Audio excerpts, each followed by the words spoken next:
A Porcupine Named Fluffy by Helen Lester, illustrated by Lynn Munsinger. When you hear this sound, turn the page. When Mr. and Mrs. Porcupine had their first child, they were delighted. Now, he needed a name. Should they call him Spike? No, Spike was too common.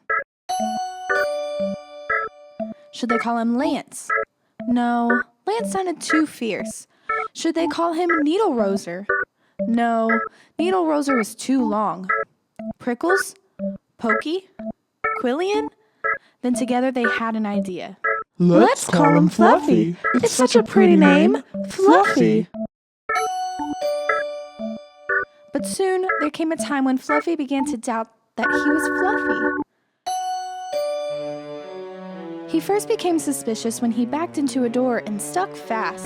That was not a Fluffy thing to do. He was even more convinced when he accidentally slept on his back and poked holes in the mattress. A very unfluffy thing to do. When he tried to carry an umbrella, he knew the truth without a doubt. Fluffy definitely wasn't.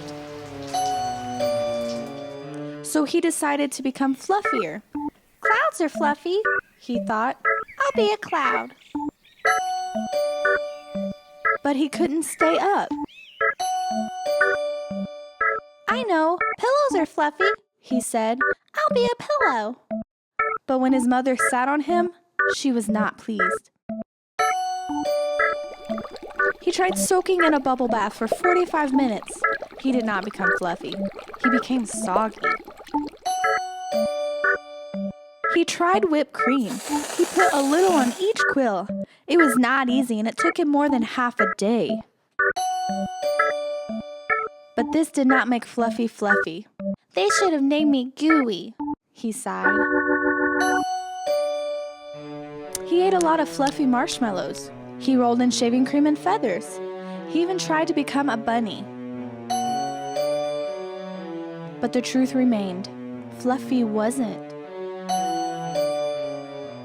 One afternoon, Fluffy set out for a walk, trying to think of ways to become fluffy. Before long, he met a very large rhinoceros. Grr. Said the rhinoceros. I'm gonna give you a rough time.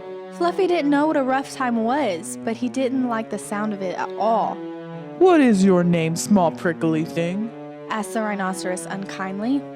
Fluffy, said Fluffy. The rhinoceros smiled, he giggled, then he laughed out loud. He rolled on the ground. He jiggled and slapped his knees. He roared with laughter. A porcupine named Fluffy! Ha ha ha! Howled the rhinoceros. Fluffy was embarrassed, but he tried to be polite. And what is your name? He inquired. Ha! I can't say it! Giggled the rhinoceros. Hubert? Suggested Fluffy. Oh, help! I just can't say it. I'm laughing so hard, said the rhinoceros. Harold or maybe Herman? Asked Fluffy. No, gasped the rhinoceros. It's hippo. Hippo. A rhinoceros named Hippo.